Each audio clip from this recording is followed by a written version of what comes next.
এই মুহূর্তে খবর পাওয়া যাচ্ছে মেডিকা হাসপাতাল থেকে ছাড়া পেলেন অভয়ার মা। শনিবার পার্ক স্ট্রিটে পুলিশের লাঠিচার্জে আহত হন অভয়ার মা। গতকাল আপনারা জানেন নবান্ন অভিযানে এই মুহূর্তে যে খবর পাওয়া যাচ্ছে মেডিকা হাসপাতাল থেকে ছাড়া পেলেন অভয়ার মা। শনিবার পার্ক স্ট্রিটে পুলিশের লাঠিচার্জে আহত হয়েছেন অভয়ার মা। দাবি করেন অভয়ার বাবা মা পুলিশের বিরুদ্ধে রাস্তায় ফেলে মারধরের অভিযোগ তোলেন তারা। এই মুহূর্তে ছাড়া হয়েছে মেডিকা হাসপাতাল থেকে। কথা বলবো, আমাদের সঙ্গে রয়েছেন আমাদের প্রতিনিধি সন্দীপ সরকার। সন্দীপ, এখন কতটা সুস্থ বোধ করছেন অভয়ার মা, কেমন আছেন?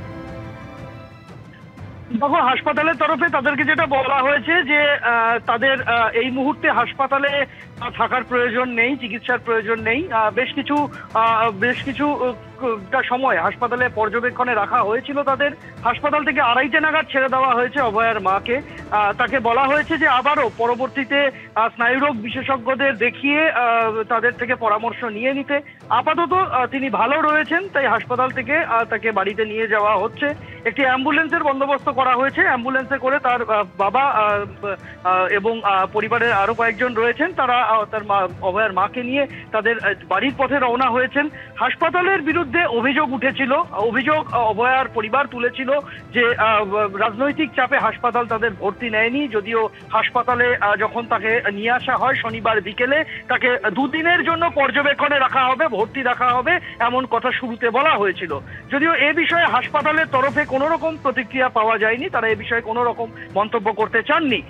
তবে আমরা যেটা দেখতে পেলাম গতকাল বিকেল প্রায় 3:30 পৌনে 4টে থেকে আজকে দুপুর 2:30 পর্যন্ত অভয়ার মা হাসপাতালে পর্যবেক্ষণে ছিলেন এবং সেখানেই তাকে বেশ কয়েকটি অ্যান্টিবায়োটিক ইনজেকশন দেওয়া হয় এবং ব্যথা কমানোর ওষুধ দেওয়া হয়।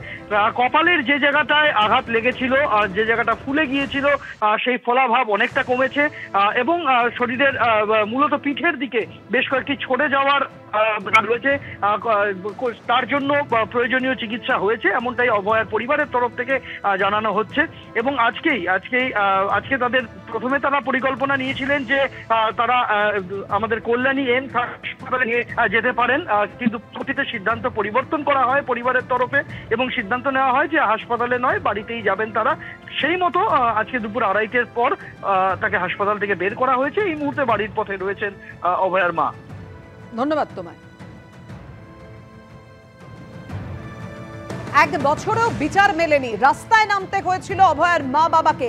আরজিকর কাণ্ডে যেভাবে তাদের মেয়েকে একেবারে আরজিকরে কর্তব্যরত অবস্থায় ধর্ষণ করে খুনের ঘটনা, সেই ঘটনায় বিচার চেয়ে রাস্তায় পথে নেমেছিলেন অভয়ার মা বাবা। আরজিকর কাণ্ড থেকে গতকাল অভয়ার মার আহত হওয়ার ঘটনা কি বলেছেন তৃণমূল বিধায়ক অভিনেতা চিরঞ্জিত চক্রবর্তী?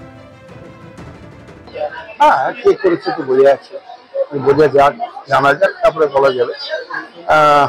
তবে যারা নিয়ে গেছিল তাদের প্রোটেকশন দেওয়া উচিত ছিল।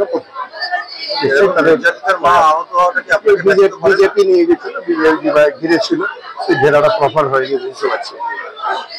সেই জন্য কে তার মধ্যে কে কাকে মেরেছে বলতে পারবো না। তবে আমি খুব দুঃখিত, আমি কিন্তু তার জন্য মর্মাহত যে ওনার লেগেছে, একেবারেই লাগা উচিত ছিল না। আর একটা কথা জেনারেল আমার দিক থেকে বলতে পারি, সেটা হচ্ছে এর কিন্তু সমাধান হতেই হবে। আর সিবিআই চোখ বন্ধ করে আছে, কেন চোখ বন্ধ করে আছে বুঝি না, ওদের হাতে দিয়ে দেওয়া হয়েছে। তবে সেন্ট্রাল গভর্নমেন্ট কি করছে, পলিসি কি, সিবিআই তো দেখলাম ওপরে একটা কি 9 নম্বর ঘর না কি আছে, এটা বলেই ছিল রক্তের দাগ আছে সেখানে, তার চাবি নাকি খুলে নিচ্ছে, এই ঢোকেই না। বহু মানুষ আছে ওখানে যারা চিহ্নিত, আগে থেকে বলা হয়েছিল এরা, সেখানে তাদের কাউকে ক্রস এক্সামিনিং করে।